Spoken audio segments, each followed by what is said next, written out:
Damn fine custard. Oh, sorry, hold on a second.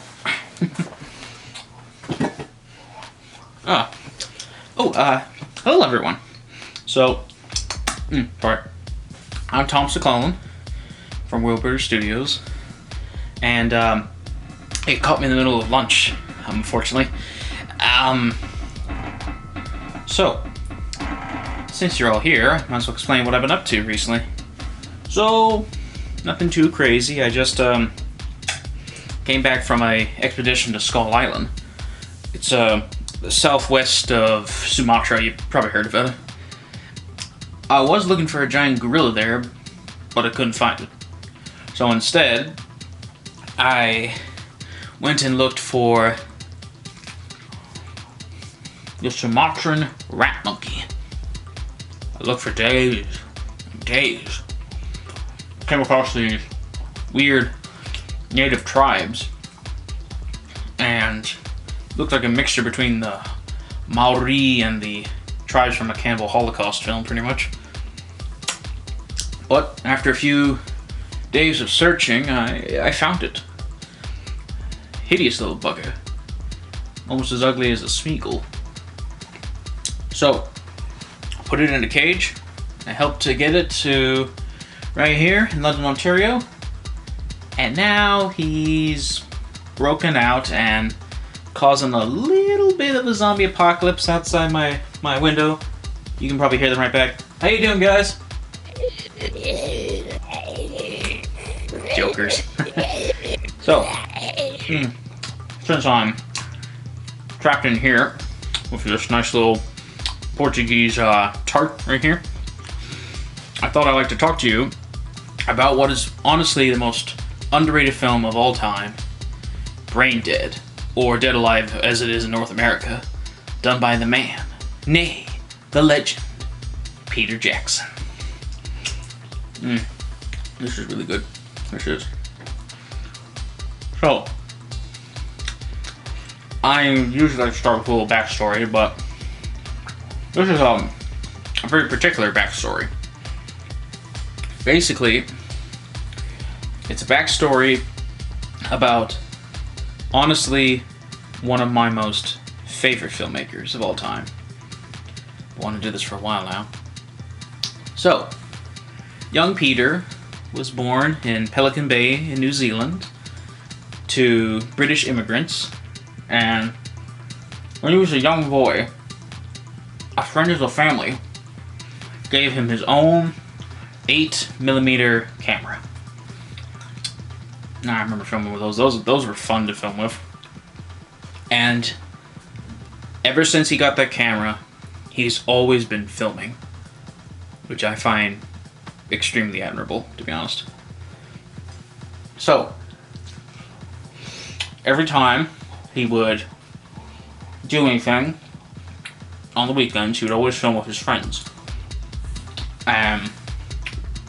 Most of these films were parody films, like yours truly does.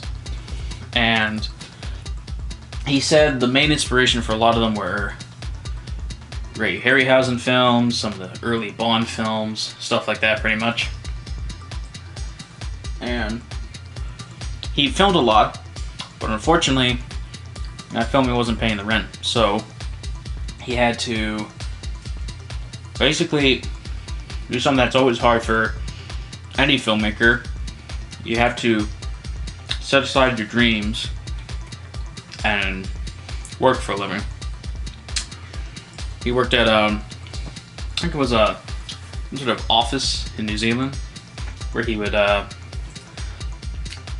of help with film equipment, basically, or something like that. And while he was still there, he developed films for the New Zealand board, pretty much. However, he never gave up on his dream. Never gave up. And so he got a couple of his friends and co-workers and made a little film called, Bad Taste, which we've already done a review on. You can check it out. I love Bad Taste, I really do. It's like a mixture of a George A. Romero film with some sci-fi and very nice buckets of gore, which I really like.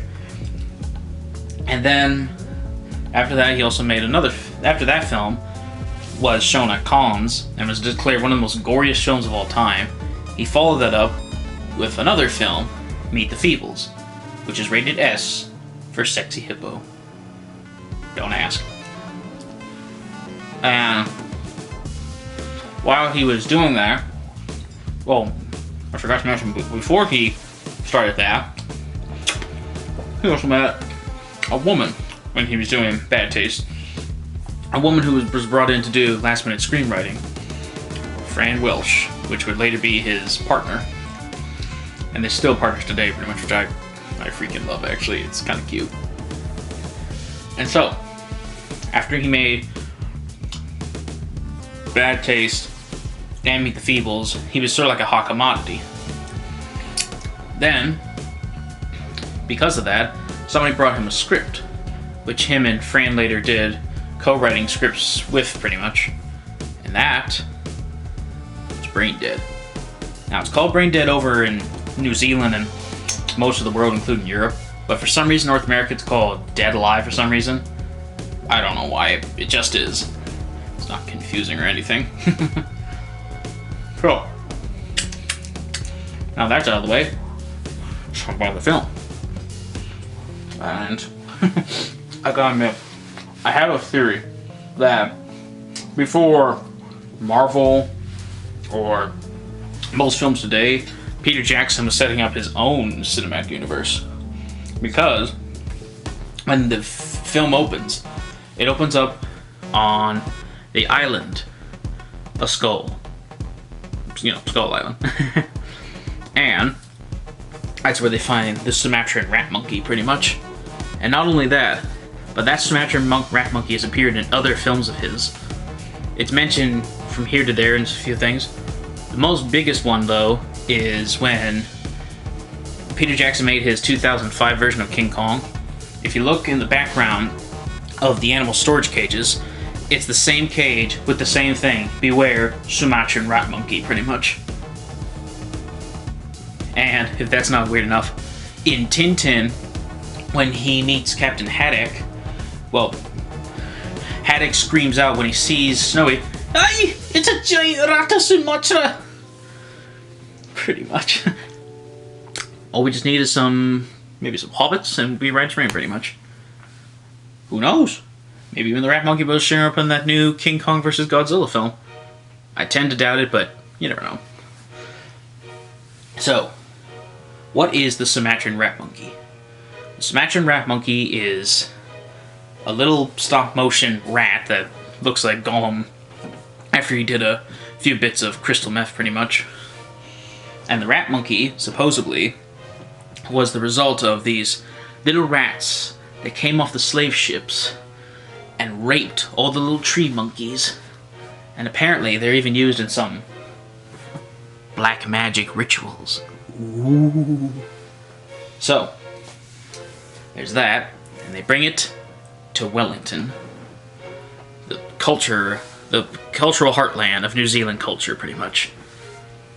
Interesting fact, this film is set in 1957, I think.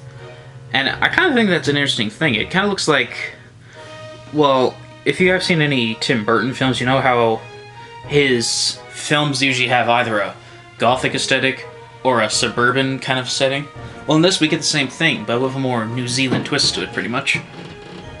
So we get the whole sort of New Zealand suburbicon kind of thing going on. Everything's nice, precise, clean, straight-laced, all that pretty much. And, more importantly, safe, allegedly. So everyone's pretty content with their lives. They think only about number one, pretty much. But before we get to that, we cut to one of our main characters, Paquita. And it's interesting. I think she's Spanish Romani or something like that. At least that's the impression I got, pretty much. Because she wants to find a boyfriend, right? And she thinks it's this guy Roger, but her grandmother says it's not Roger, it's someone else. And would you know it, it's our next main character that comes into the store, Lionel. Is it me, but I kind of feel like Lionel looks like a young Charlotte Copley almost. Just saying. You never know. Hey Charlotte, you got a twin brother in New Zealand you didn't want to tell me about? Just saying. And interesting fact with Lionel here, when they meet, there's this symbol that's in the film. It's like a little star and the moon symbol. I don't know why they put that in, it's just kind of the thing, but yeah. But Lionel's not your ordinary dude. He may look like basically the New Zealand equivalent of, you know, Norman Bates pretty much, but you'd be right to assume that because in the film, we see Lionel as a very meek and kind of wimpish man, being controlled by his domineering mother, pretty much. Who, if you think Mrs. Bates was bad, ho ho, buddy. I don't know what it is, but the actress who played her, she's an English actress, and she's really good at domineering over Lionel. She plays up the old innocent woman card, but she can be vicious at the same time, pretty much. Hell, she even brandishes a knife, much like this. Just waves around, with no care, pretty much. So, because it's destined for Lionel and Paquita to hook up, or something like that. Lionel and Paquita, well, they hook up. They seem to actually, I have to admit, for a zombie film, I actually kind of like the love story in this.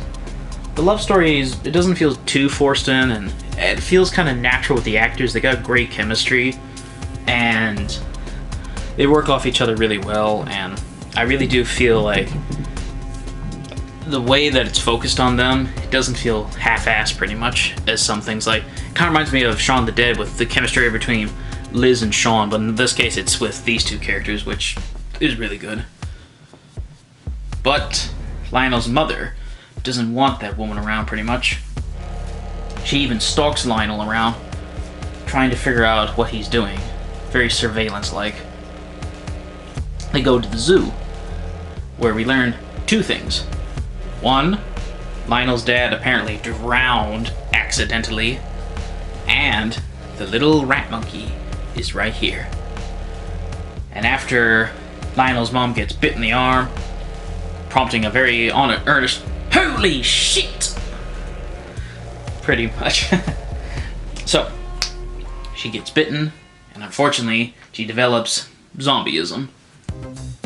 As you typically do. Could have been worse. Could have been like the zombies from... Oh god, what was that? I think it was like a bee? I think it was from Dead Rising. You know, like how it is. And anywho, so Lionel gets his mom back. She doesn't want him to see him, but Paquita and Lionel are still seeing each other because I actually think they're really a cute couple, so I really want to see them hook up pretty much. But the next morning, Lionel's mom becomes more zombified pretty much, and just around the same time that the WWL show up to congratulate her on her hard work. And we get the infamous custard scene pretty much, because his mom is falling apart. Her ear falls in the custard, she eats that, she squirts some blood, lands in this guy's custard. He slurps up and he utters the very famous, "Damn fine custard." And so, we get that pretty much. But Lionel's mom's getting worse pretty much. It gets to the point where she becomes a full zombie and eats Nurse McTavish, the nurse, and Paquita's dog pretty much. "Your mother ate my dog!" No, not all of it. I would just love to personally say, if I could, one place I would always like to travel to, New Zealand. Because, first of all, big Lord of the Rings fan, want to see all the places where they shot it. Two, this is most important, I think it's like a very nice place to go, actually. it doesn't get a lot of love from a lot of places. It's very underrated, and I say to anybody listening, if you're from New Zealand, from me personally, I think you guys are an awesome country. Keep it up, alright? And all that. So, Lionel's mom gets progressively worse, and now she's legally declared dead, pretty much. So, we then come up with a new villain for the film, Lionel's uncle. Looks like a Elvis wannabe with that haircut and his dress and all that, pretty much. He's a pervert. He's constantly creeping on Paquita, and he wants to gain inheritance of the mansion, pretty much. A nice big Victorian mansion where him and his mother live, pretty much. Again, very much like Psycho, pretty much. So, Lionel has to keep this all under wraps. So what he does is, when no one's looking, he has to administer tranquilizers to his mom to make sure she doesn't wake up and eat people, which he got from this doctor guy from Latveria or something like that, or Latvia, I'm not entirely sure. No, Lithuania, sorry, yeah. And for some reason, he sounds like that duck dude from Meet the Feebles. And also, when he turns, guess what we see right here? A nice big swastika. Does New Zealand have hidden Nazis there? I thought only Brazil had that. That besides the point. So, get the tranquilizers, has to administer to his mom, even as she's being pumped up with the whole mortuary. You know when they go to the mortuary and they have to put that fluid stuff in you? Well, we get to see her just all over the place, pretty much. And, of course, we get our Peter Jackson cameo. I didn't even know it was him without that beard, pretty much. And then, after once again administering some tranquilizers to his mom and embarrassing himself in front of the whole town, he has to call it quits with Paquita because he doesn't want her to get hurt, pretty much. So, that breaks her heart. So he has to go into the graveyard and get his mom out, just as what I can only describe as New Zealand greasers show up, pretty much. One of them played by one of the dwarves from The Hobbit, actually. And this comes to another very impressive scene that I really like, the graveyard fight scene, where the father, the church minister, comes out, looking like basically the New Zealand version of Father Ted, pretty much. And he starts to just karate chop all the zombies and all that. It's very funny, especially when he utters the line, most glorious lines I've ever heard. I kick ass for the Lord. Hey, if you ever get in a fight and the cops ask why'd you do it, you have to say, well, officer, don't you know? I kick ass for the Lord. They have to let you go after that. They have to. So, after, once again, we get some greasers all killed by some zombies, and now Lionel has to take care of his zombie mom, a zombie priest, a zombie nurse, and a zombie greaser all at once, pretty much. He has to feed them, look after them, but it doesn't work since, well, I mean, they're zombies. How can they eat, pretty much? And then we see another romance in the film. Nurse McTavish and the father. Apparently, zombies don't have the whole vow of celibacy thing, pretty much. And hey, zombies give birth, also, apparently. Who knew? Still a better love story than Twilight. And this also leads to one of my favorite scenes in the film, the zombie baby scene. I know, it's a bit gratuitous and lasts a long time, but just the slapstick that Lionel does with the baby is fundamentally funny, pretty much. And you have to feel for the actor, because he had to do his own stunts himself, pretty much, because they couldn't afford stuntmen, really much. The benefits of a low budget, what can I say? And the zombie baby, he gets in a fight with Lionel, and everyone's horrified. Except for this old homeless guy who's like, pretty much. That's not important. What is important is that we get to, once again, Lionel's uncle being a twat. He finds the corpses, and he's gonna report Lionel into the police. Unless he gets full custody of the house, pretty much. So, Lionel concedes, and lets his uncle have full custody of the house. Unfortunately, he brings in a lot of his drunk friends over and they have a party. Paquita shows up because Roger's boring and helps out Lionel because, well, her grandmother may have predicted that the whole Lionel will bring death and destruction wherever he goes kind of thing. I'm gonna say maybe one criticism I do have is that the grandmama scenes, they kind of really don't add much except needless foreshadowing pretty much, but I'll let that slide. So, Lionel has to do something he thought he'd never have to do, which is very sad. He needs to put down his mom. I'm not crying. I'm not crying. I'm not crying. You're crying. So, he puts down his mom. Unfortunately, I think what they put in them was some sort of fertilizer or something like that. Because then the zombies go crazy and eat everyone. And now we begin what everyone remembers this film for. The violence. Oh, the beautiful, beautiful violence. Apparently, according to Peter Jackson, they used 300 gallons of fake blood for that movie alone. And most of it was spent on this party scene. Where to begin? There's so much going on in this film that I can't list them all. But I will try. Here are just a few things we see.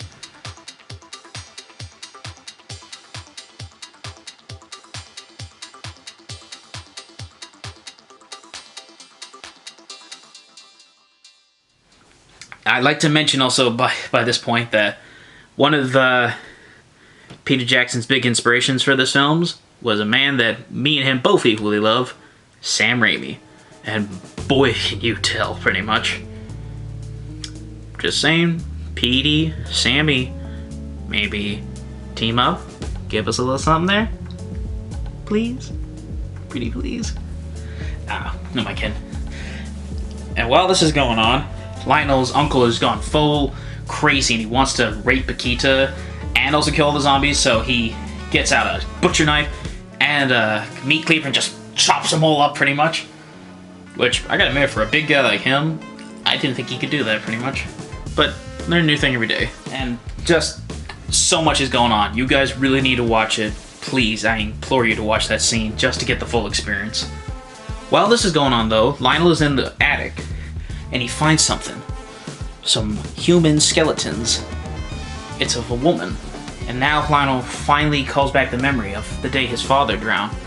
His mother murdered his father and a woman he was having an affair with by drowning them in the bathtub, and that's why Lionel has a fear of water, pretty much.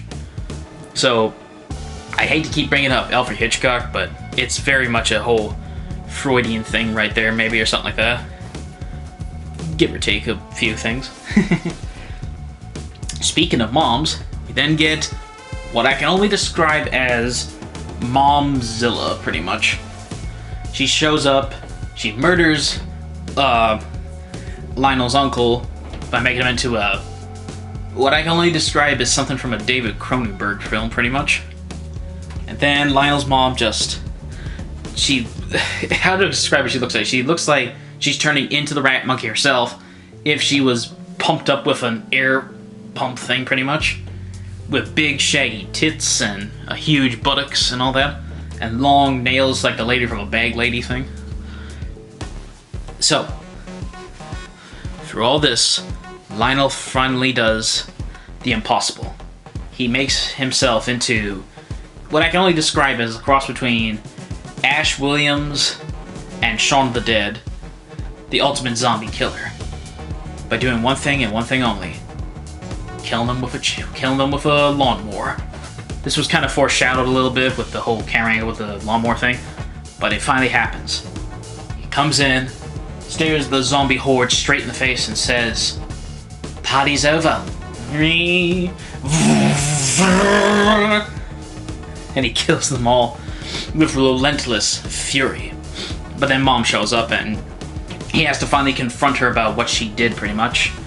And she opens up her stomach and swallows him in.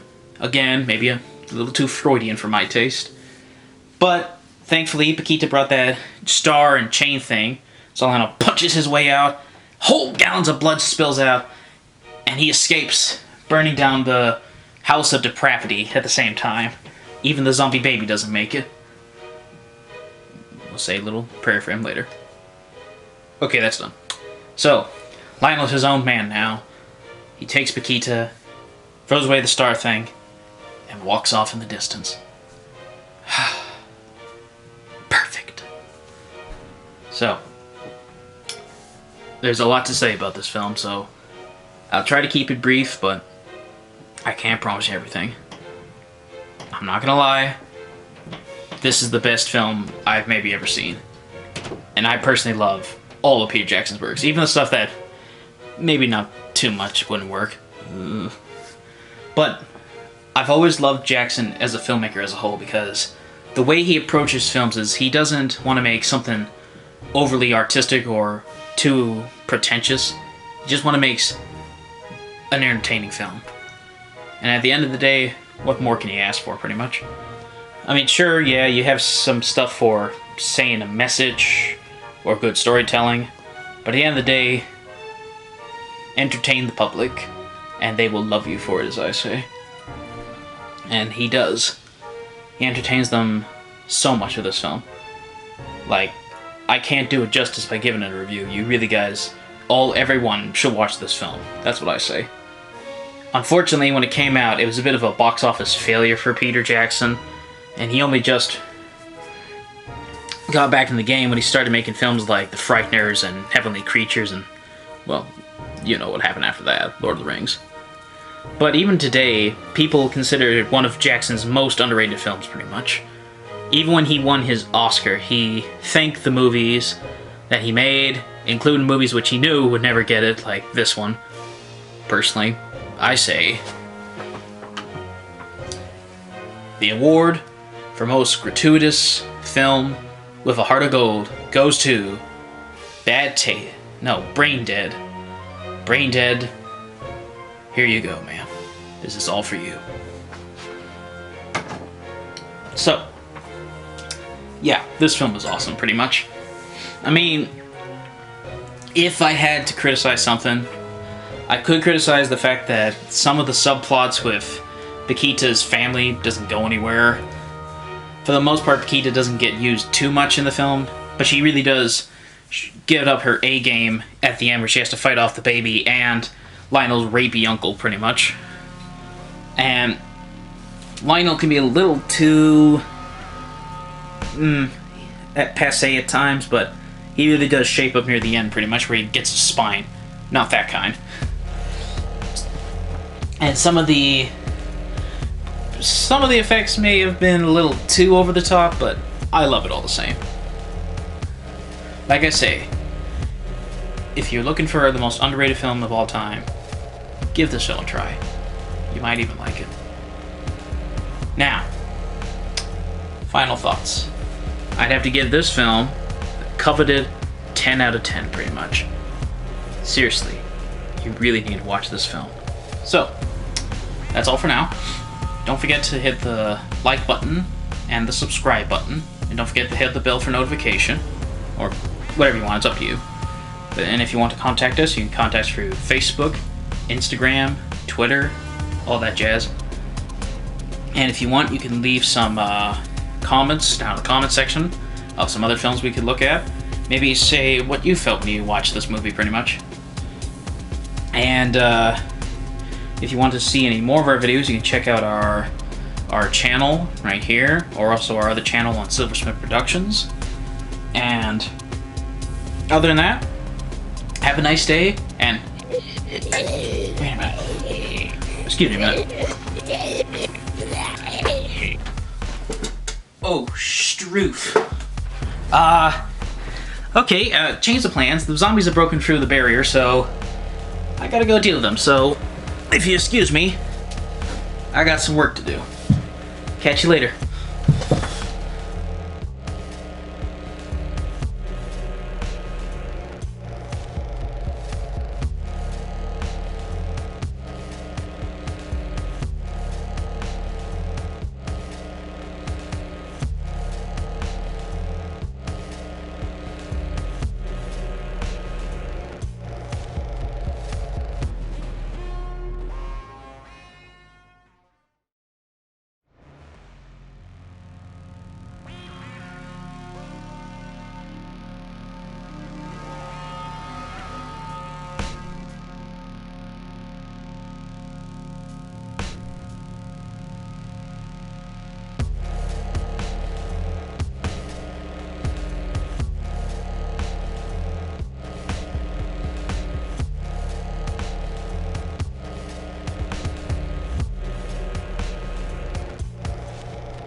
over.